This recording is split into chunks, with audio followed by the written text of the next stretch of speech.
오늘 하나님께서 우리에게 주시는 말씀은 마가복음 3장 1절에서 6절까지의 말씀입니다. 가지고 계신 신약 성경 56면이 되겠습니다.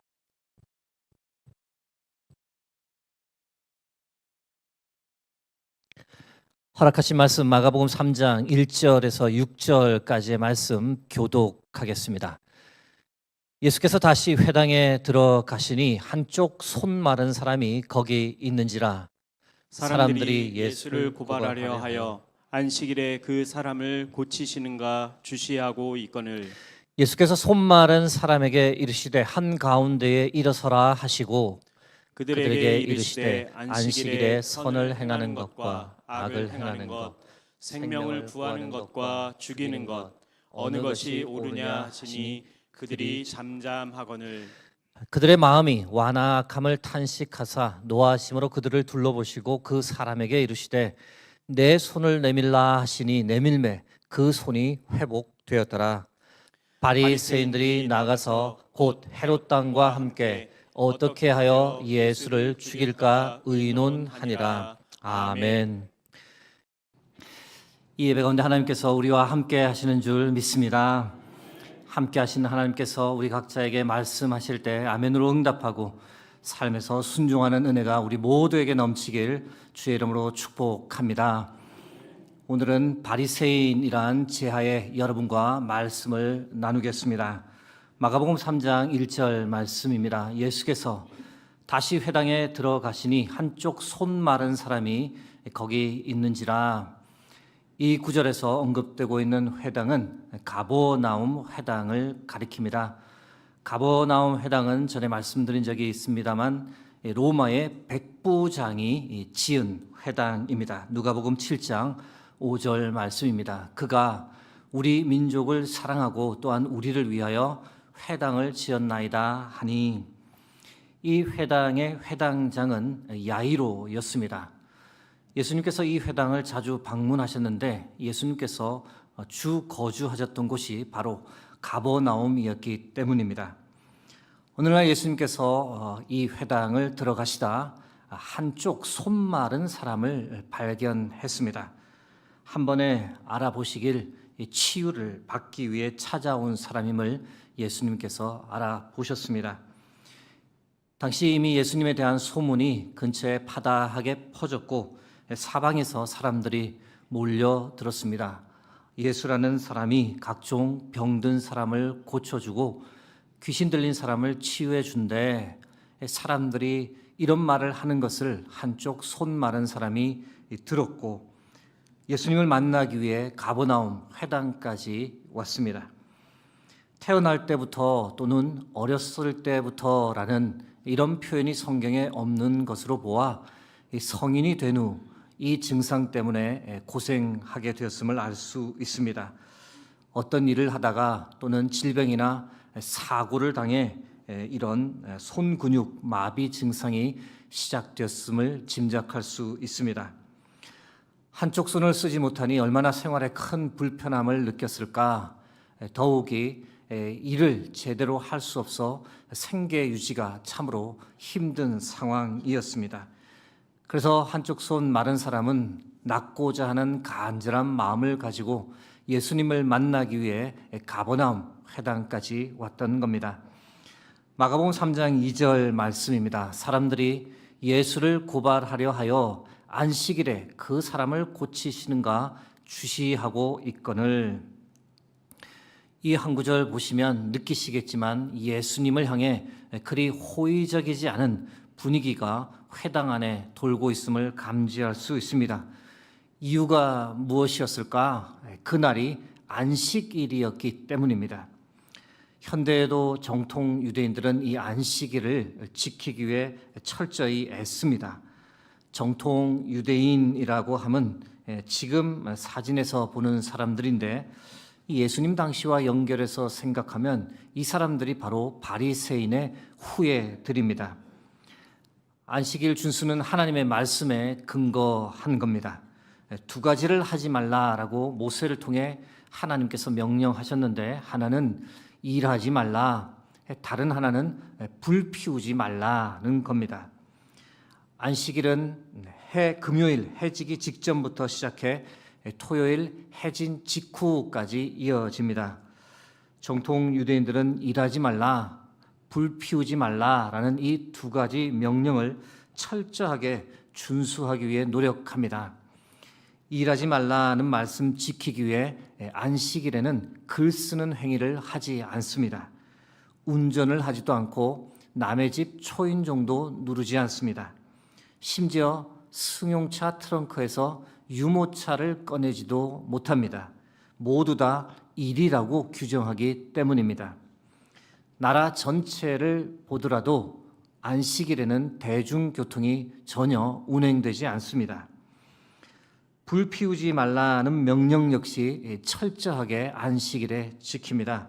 형광등, 전기, 그리고 가스불도 켜지 않습니다. 그렇다면 안식일에 식사는 어떻게 해결을 할까요? 안식일 전에 미리 다 준비해 둡니다. 따뜻하게 유지해야 할 음식은 이 플라타라고 하는 전기 열판에 24시간 올려놓은 채 필요할 때 덜어서 먹을 정도입니다. 문제는 이제 안식일에 사람을 치유할 수 있는가 없는가의 문제입니다. 물론 안식일에도 생명이 위험한 사람들, 생명이 위험에 처한 사람을 구하는 것은 탈무드도 그리고 현대 유대교도 당연히 해야 한다라고 인정합니다. 사람의 목숨을 구하는 것이 어떤 법보다 우선되기 때문입니다. 그러나 생명의 위협을 받는 경우가 아니라면 이것이 논란의 여지가 됩니다. 안식일이 아니라 다른 날에 치료 행위를 해야 한다라고 주장하는 그룹이 있는 반면 치료 행위 자체는 일로 보아서는 안 된다. 선한 행위이다. 그러므로 안식일에도 할 수 있다라고 주장하는 그룹이 있습니다. 두 그룹 사이에 이 논쟁이 끊이지 않는 겁니다. 물론 이스라엘 정부 입장은 당연히 후자입니다. 그래서 안식일에도 응급실을 운영합니다. 하지만 예수님 당시는 종교 역량이 상당히 강력했고 안식일 치료 행위가 율법에 어긋난다라는 주장이 훨씬 강력했습니다. 예수님께서는 안식일 치유 문제가 논란의 여지가 됨을 아셨지만 그럼에도 불구하고 안식일에 의도적으로 질병을 치유하셨습니다. 18년 동안 귀신 들려 몸이 꼬부라진 채 살았던 여인, 수종병 들려서 고생하는 사람을 안식일에 치유해 주셨습니다. 38년 된 병자를 베데스다 연못가에서 치유해 주셨고 날 때부터 앞을 보지 못한 사람을 실로암에 가서 씻으라고 명해서 그 눈을 뜨게 해주신 것들 모두 다 안식일에 예수님께서 치유해 주신 사건입니다. 마가복음 3장 3절에서 5절 말씀입니다.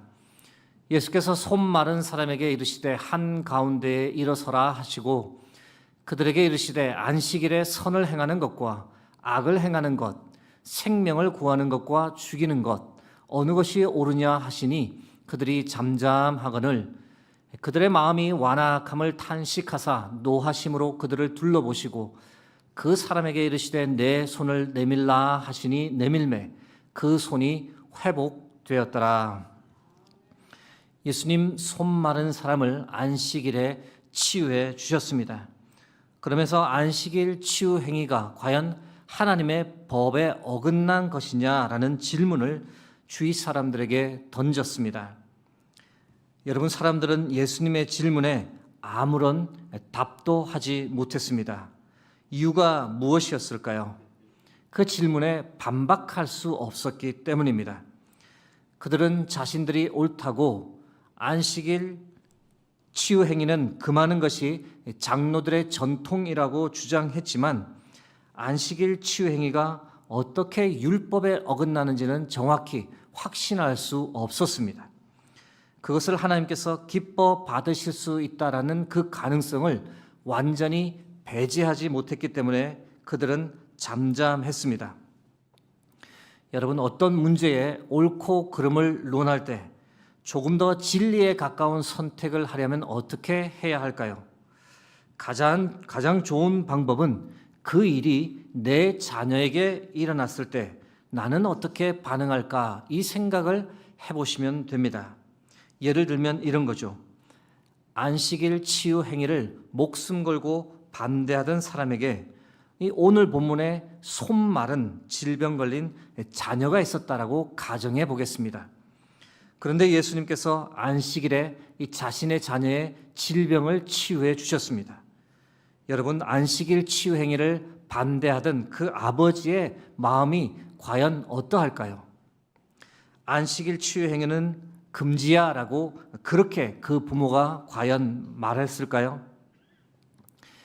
여러분, 치유 현장에 있었던 사람들이 일어난 기적을 보고 그것을 하나님의 역사로, 하나님의 은혜로 받아들였으면 참 좋았을 텐데 안타깝지만 사람들이 그렇게 받아들이지 않았습니다. 자신들이 믿던 신념에 위배된다고, 예수님이 율법을 어겼다고 예수님을 향해 분노하기 시작했습니다. 분노 정도가 아니라 훨씬 더 악한 생각을 품었습니다. 마가복음 3장 6절 말씀입니다. 바리새인들이 나가서 곧 헤롯 왕과 함께 어떻게 하여 예수를 죽일까 의논하니라. 치유함 받은 사람에게 축하의 말을 건네도 모자랄 판에 치유해 주신 예수님을 죽이겠다라고 결심했던 겁니다. 이때 그 결심에 가장 앞섰던 사람들이 누구였느냐? 바로 바리새인들이었습니다. 여러분, 예수님 당시 바리새인들은 어떤 사람들이었을까요? 히브리어로 이들을 페루심이라고 말합니다. 구별된 자들이란 뜻입니다. 예수님 당시 대표적인 종교 분파가 3개 있었습니다. 에셈파, 사두개파, 그리고 바리새파입니다. 바리새인들은 이 3파 중에 바리새파에 속한 사람들을 가리킵니다.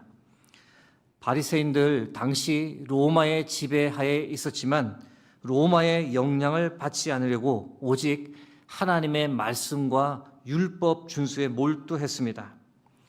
율법의 세부적인 사항을 철저히 지키기 위해 이 세상과의 완전한 분리를 선택하며 살았는데 주후 73년에는 로마의 침공으로 예루살렘 성전이 다 불타버린 후 경쟁 분파였던 사두개파가 점점 사라지면서 이 바리새파가 유대교의 주를 이루게 되었습니다. 여러분 잘 아시는 탈무드를 완성한 사람들도 바로 이 바리새인들입니다. 말씀드린 대로 오늘날 정통 유대인들은 바리새파의 후예들입니다. 바리새인들, 이들에게는 분명한 한계가 있었습니다. 어떤 한계가 그들에게 있었을까요? 바리새인들은 율법 준수를 철저히 하면 인간이 하나님이 원하는 그 수준에 도달할 수 있다, 구원을 받을 수 있다라고 믿었습니다. 잘못된 믿음입니다. 인간은 결코 자기 스스로의 노력으로 하나님의 그 의의 수준에 도달할 수 없는 존재입니다. 또한 바리새인들은 자신들처럼 하나님의 말씀을 잘 알고 자신들만큼 율법을 철저히 준수하는 사람은 없다 자랑했습니다. 맞는 이야기입니다. 그들처럼 율법에 정통하고 율법을 지키기 위해 열심을 내는 사람은 없었습니다. 그러나 그것으로 인해 그들은 교만해졌고 오만해졌고 독선으로 가득 차게 되었습니다. 그것으로 인해 결국 예수님을 거부하며 예수님을 십자가에 못 박는 자들이 되었습니다. 바리새인들에게는 아주 분명한 또 하나의 한계가 있었습니다. 그것이 무엇일까요? 하나님은 오직 유대인의 구원에만 관심이 있을 뿐 이방인의 구원에는 아무런 관심이 없다라고 그들은 주장했습니다.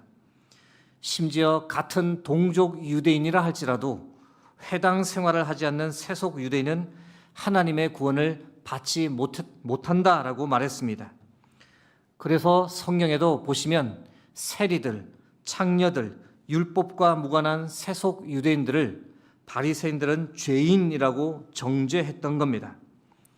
여러분, 바리새인들이 불치병에 걸린 사람을 어떻게 생각했을까 보지 않아도 너무 뻔합니다.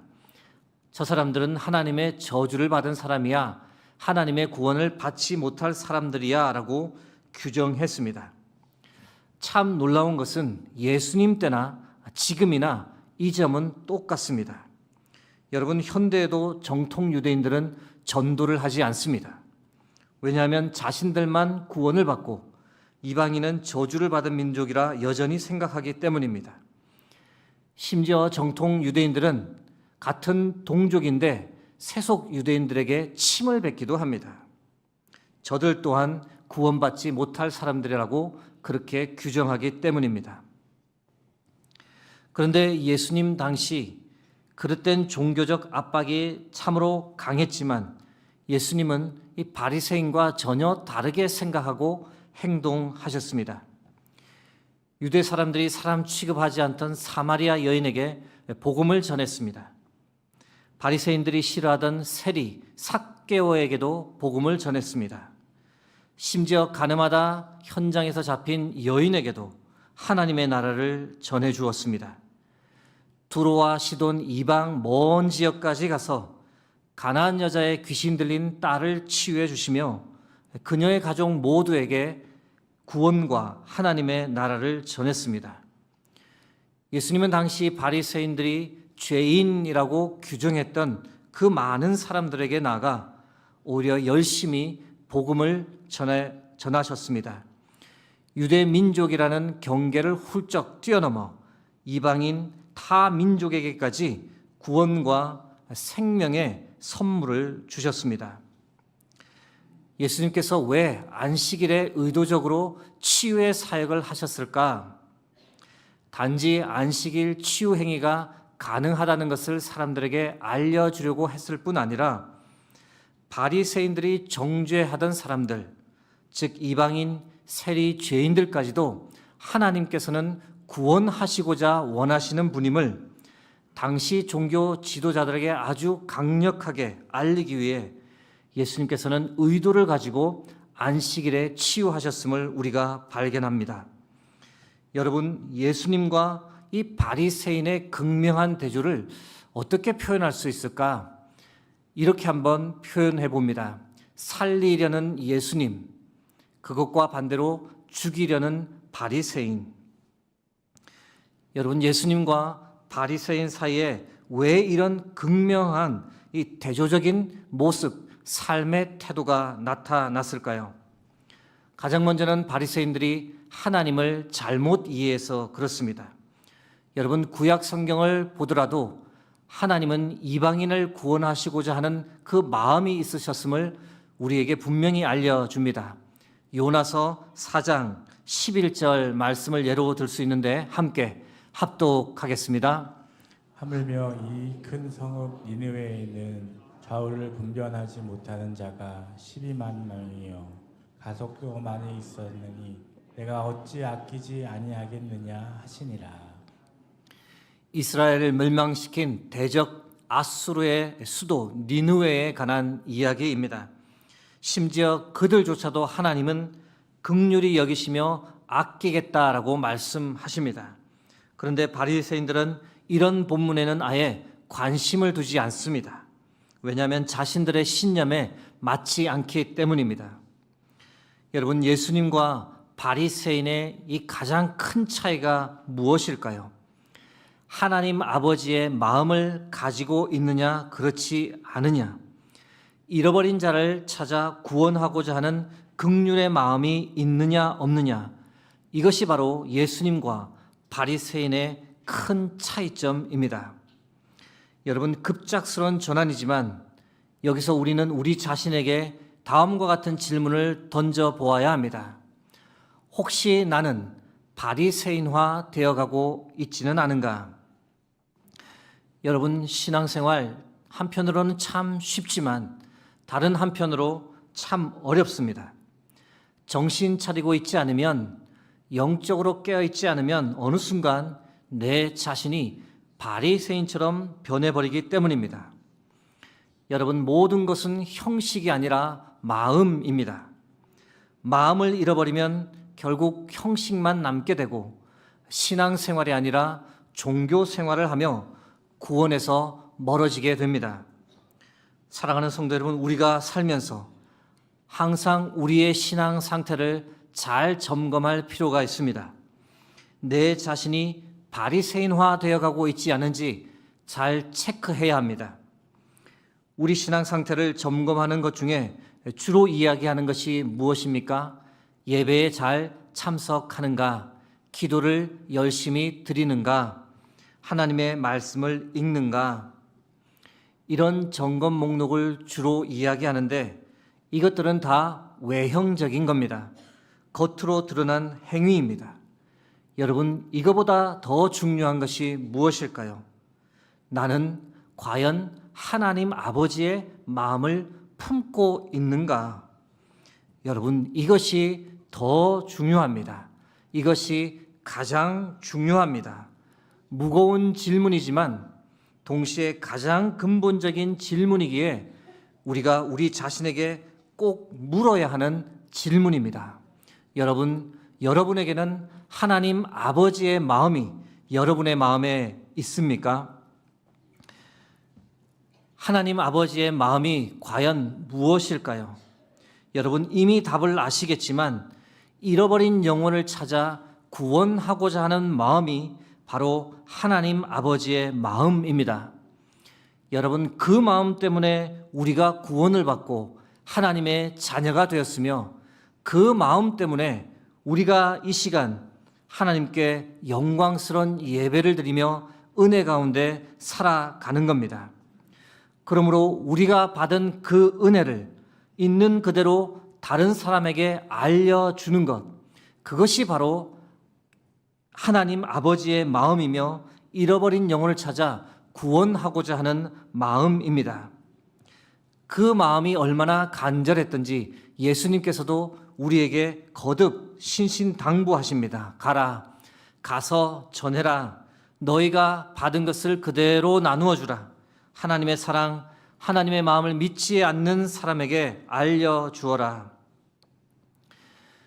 사랑하는 성도 여러분, 우리에게 신앙적 열심이 있습니다. 교회를 다니고 기도하고 봉사를 합니다. 그러나 그보다 더 중요한 것은 하나님 아버지의 마음을 품고 사는 것입니다. 하나님 몰랐던 내가 하나님의 구원을 받았듯 나 역시 잃어버린 영혼을 찾아 하나님의 마음을 전하며 사는 것, 이것을 하나님께서 우리를 보시며 간절히 원하십니다. 여러분, 이 마음 없으면, 이 마음 가지지 못하면, 죽어가는 영혼에 대한 안타까움이 없으면 우리가 점점 바리새인화 되어갈 수 있습니다. 어느덧 종교인이 되고 나는 구원받았다고, 나는 의롭다고 착각하며 살 수 있습니다.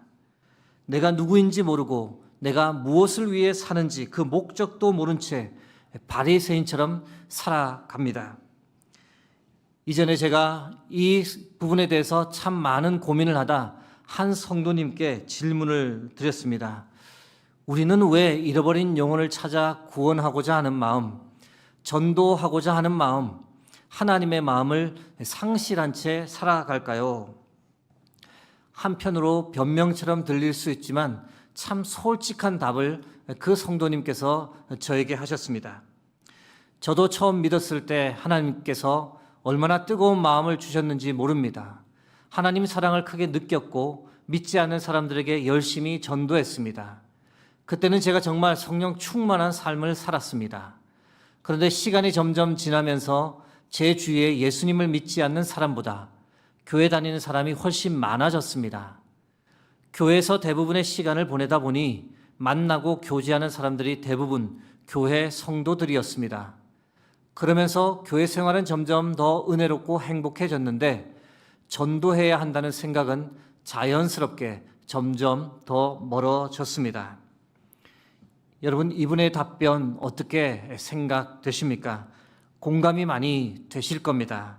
신앙생활을 오래 한 분들의 현 주소이기 때문입니다. 한편으로 이것은 분명한 은혜입니다.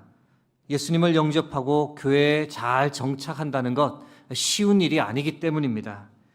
교회 생활 재미있게 하게 되고 믿음의 사람들 만나 기도하고 교제하고 안정적인 신앙생활을 하는 것, 이것은 분명한 하나님의 축복입니다. 그러나 그렇다고 할지라도 우리가 하나님의 마음을 가지고 복음을 전하는 일에 게을리해서는 안 됩니다. 교회 밖에 대한 관심을 가지고 있어야 합니다. 교회 밖의 영혼에 대한 안타까움을 지녀야 합니다. 하나님께서 간절히 찾기 원하시는 잃어버린 한 영혼에 대한 마음을 우리가 잃어버리면 우리가 순식간에 바리새인처럼 될 수 있습니다. 그런 우리의 현실을 너무도 잘 아는 사도 바울, 본인도 그것을 언제 참으로 많이 경험했던 사도 바울은 복음 전파의 사명을 그렇게 충성스럽게 감당하면서도 이와 같이 고백합니다. 고린도전서 9장 16절 말씀입니다. 함께 합독하겠습니다. 내가 복음을 전할지라도 자랑할 것이 없으면 내가 부득불할 일임이라. 만일 복음을 전하지 아니하면 내게 화가 있을 것이로다. 만일 복음을 전하지 아니하면 내게 화가 있으리로다. 누구보다도 복음을 많이 전했던 사도 바울의 고백입니다. 사랑하는 성도 여러분, 올해도 총동원 주일이 다가옵니다. 11월 9일입니다. 그래서 119 총동원 주일이라고 명해 보았는데요. 전에 한번 말씀드린 적이 있습니다만 해마다 하는 것이라 귀찮다고 또 부담된다고 해서 총동원 주일을 하지 않으면 여러분 어떨까요? 편안할까요? 부담 없이 교회 더 행복하게 다닐 수 있을까요? 결코 그렇지 않습니다. 그때부터 교회는 급속도로 죽어갑니다. 교회뿐 아니라 개인의 신앙도 급속도로 퇴보합니다. 왜일까? 하나님께서 관심을 두는 곳에 우리가, 교회가 함께 관심을 두지 않는데 어떻게 하늘의 은혜가 우리에게 임하겠습니까? 여러분, 기본적으로 총동원 주일은 복음을 전하라는 주의 명령이 있기 때문에 우리가 합니다. 그런데 총동원 주일이 부담이 되지만 우리에게 얼마나 큰 유익이 되는지 모릅니다. 이것을 통해 우리가 영적으로 깨어날 수 있기 때문에 그렇습니다. 이것을 통해 우리의 삶의 목표가 무엇인지를 명확히 재수정할 수 있기 때문입니다. 한 영혼 품고자 노력하며 우리가 바리새인처럼 되지 않도록 각성하며 살아나는 기회가 되기 때문입니다. 더불어 나를 수렁에서 건져내어 주시고 살려주신 하나님의 그 크신 사랑을 다시 한번 깊이 깨닫는 은혜의 시간이 되기 때문입니다.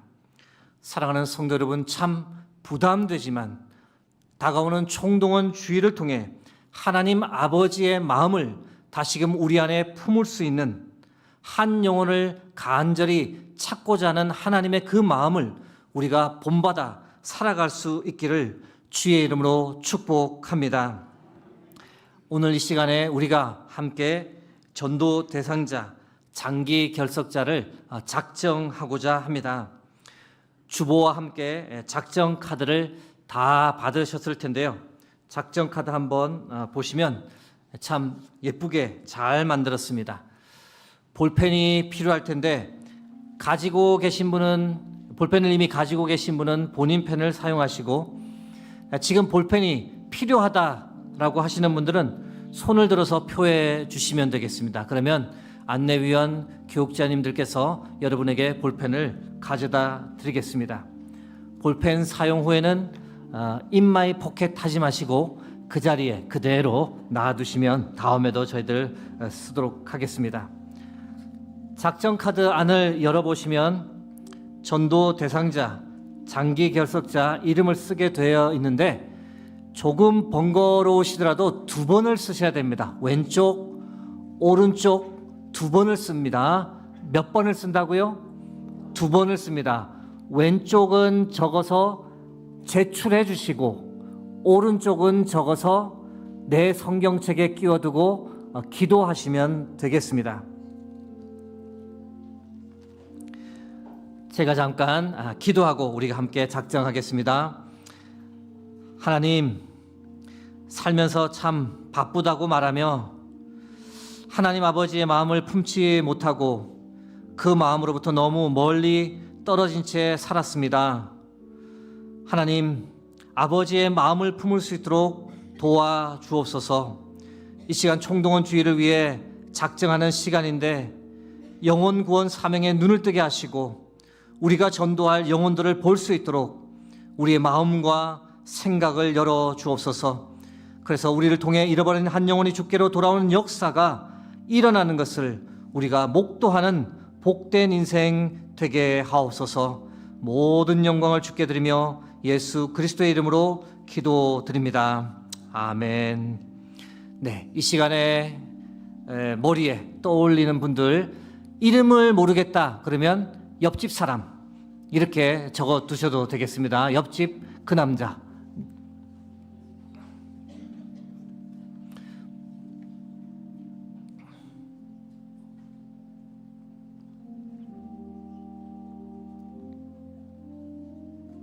다 쓰신 분들은 이 가운데로 절취하시면 되는데 아주 쉽게 뜯어집니다. 이렇게 손잡고 두려워하지 말고 의심하지 말고 이렇게 하시면 가운데로 쭉 뜯어집니다. 그래서 왼쪽은 나갈 때 헌금함이나 교육자분들에게 제출해 주시면 되고, 오른쪽 것은 성경책에 끼워서 보관하시고 기도하시면 되겠습니다.